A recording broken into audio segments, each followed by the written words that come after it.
I am a very creative guy, and for that reason, I can enjoy low magic games and high magic games. I don't really have a favorite out of the two. I don't mind there being a lot of player options for classes and races, or as the 5e crowd would say, species. My issue is with how the new school treats high magic, how they treat classes, how they treat the variety of races or species. If magic is everywhere, if every character can play with magic, magic becomes a toy, and the value that comes with magic that it brings to the game, it gets lowered. It gets more shallow. It becomes cheap. Why is it shallow? It's because the player's experience with magic in that game, they'll be treating it like a tool, like a sword, like a shield. It won't be unique and wondrous and amazing. No, it will be like everything else in the game, like a cup with some water. Having tons of classes in a game where a player can play any class and they don't have to worry about really where they're from, what's going on, they can place that character anywhere, and when you look in just about any city or town, there's just a mix of people. Nothing is unique, nothing is special.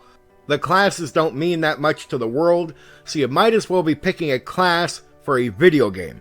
The same thing when it comes to races. When you walk into a 5e town somewhere in some 5e realm, and there's everyone.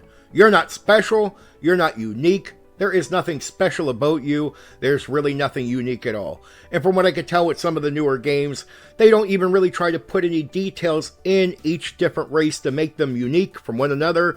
It's just, this guy looks like an elf, and this guy is a human. But they're pretty close to the same thing. It's no longer wondrous or amazing for a human town to see an elf coming in. Oh my, there's an elf. That doesn't really happen in the new gaming world. Because everything is overkill, there's too much of everything, nothing is unique, nothing is special. I have no problem with a high magic setting. What I have an issue with is taking magic or just about anything and making it cheap, shallow, and meaningless, which is what's being done in the new school. At least when it comes to WotC, D&D, Dungeons & Dragons, and Paizo's Pathfinder. You can have a high magic setting without turning magic into a toy. You can make a game with a lot of class options, but with limitations, so you can't always play them if you're in the wrong area, stuff like this. So you put limits, so it's not just a toy anymore. It's not a video game option. There's a reason that character and that class will be there. Same with the races. You don't have to have utopia at every town and every city. One race can dominate the majority of your towns and cities, and then, hey, when the dwarf shows up, oh, we don't see those here that often.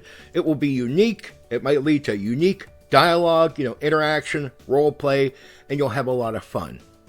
I'm not saying that you can't have a mixing bowl town with a lot of different things in it, and maybe in some cases there is an odd reason why many classes that might not fit into a place end up there.